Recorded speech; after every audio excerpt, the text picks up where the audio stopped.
Although you're not going to catch a glimpse of Barbara Stanwyck's naughty bits or see her cut the head off of a little person in a gladiatorial contest, Babyface is one of the most notorious examples of a pre-code film that was cut in order to please the censors, but as I said, is now available in its original form.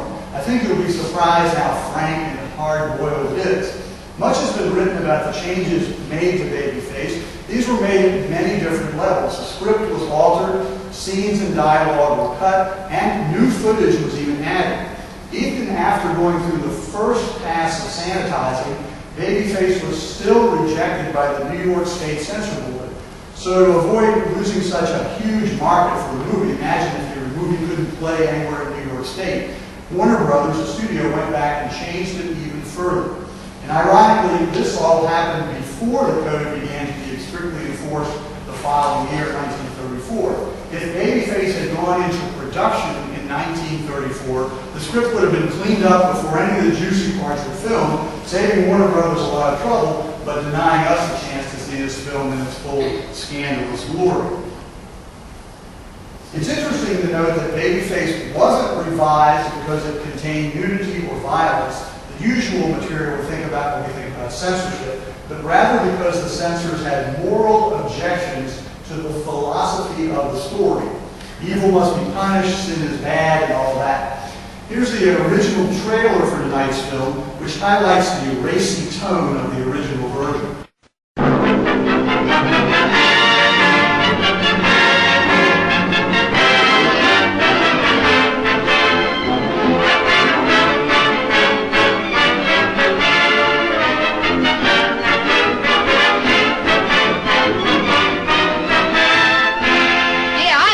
And who's to blame? My father. A swell start you gave me. Ever since I was 14, what's it been? Nothing but men. Dirty, rotten men. And you're lower than any of them. I'll hate you as long as I live.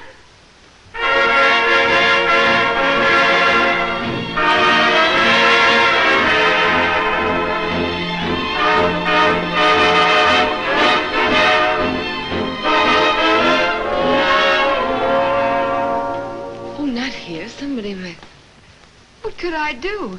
He's my boss and I have to earn my own living. Are you letting me go? I'll need everything I've given you. All your bonds and securities. I can't do it. I have to think of myself. I've gone through a lot to get those things. My life has been bitter and hard. I'm not like other women. Get out of here or I'll... Willie, you got to marry me. If you don't, I'll kill myself.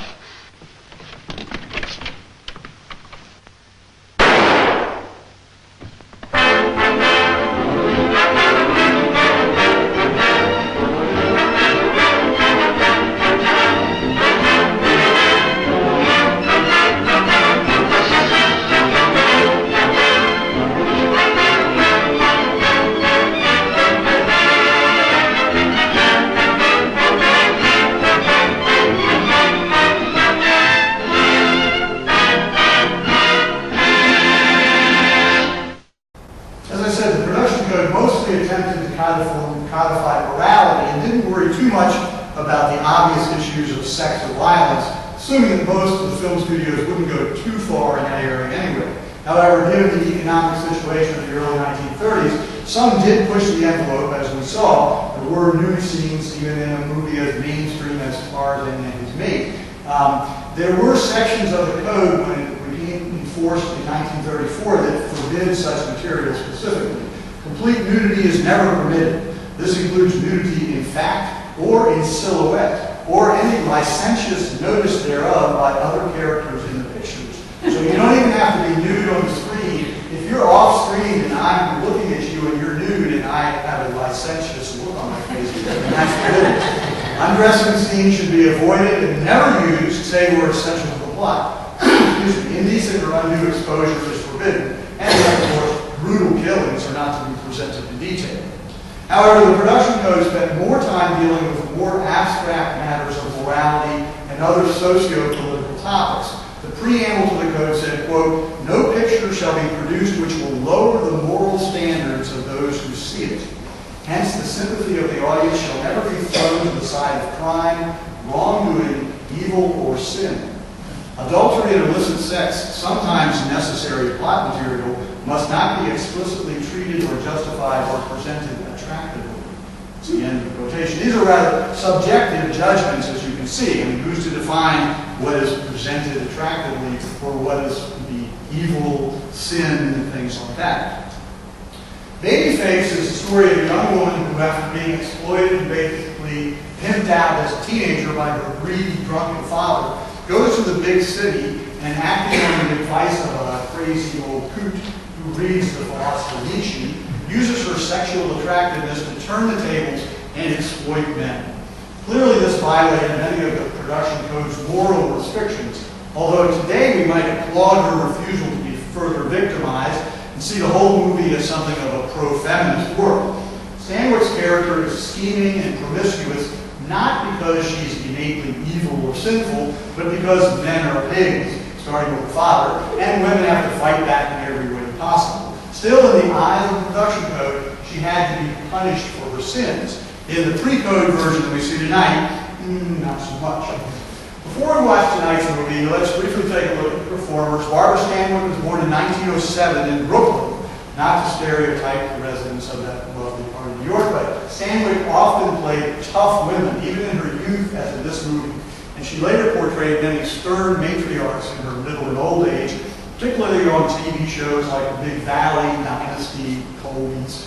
Stanwyck began making films in 1929 and finished her acting career in the mid-80s on television before dying in 1990. Stanwyck's co-star in tonight's movie is George Brent, who is largely unknown today despite a long career as a leading man in the 30s and 40s, appearing opposite actresses such as Greta Garbo, Debbie Lamar, and Betty Davis. In fact, George Brent and Betty Davis co-starred in 11 movies together in the 1930s and early 1940s. Last but not least, John Wayne appears in Babyface in a small role, which is curious because he just finished starring in a series of westerns for the same studio, Warner Brothers. However, they put him in minor roles in a couple of non-westerns like this one before his contract ran out, and he moved on to another studio. But it's kind of interesting to see him in this movie, the civilian clothing, as they say. Babyface was directed by a gentleman named Alfred E. Green, who was a very prolific journeyman director from the early 20s until the mid-50s. Unless you're an extreme film nerd, you probably haven't heard of many of his movies, which are competent but not particularly noteworthy. In the last decade of his career, he became something of a specialist in film biographies, directing the Jolson story, the Fabulous Dorseys, the Jackie Robinson story, the Eddie Cantor story, etc. So it's just about time to start tonight's film. Don't forget, next week, same day, same time, same location. It's the 1956 Tennessee Williams white trash classic Baby Doll, and the week after that, Cry Baby. So thanks once again for coming out to the Hirshhorn Museum of Sculpture and Gardens 2012 Summer Camp Film Festival Baby Camp, and enjoy tonight's movie. Thank you.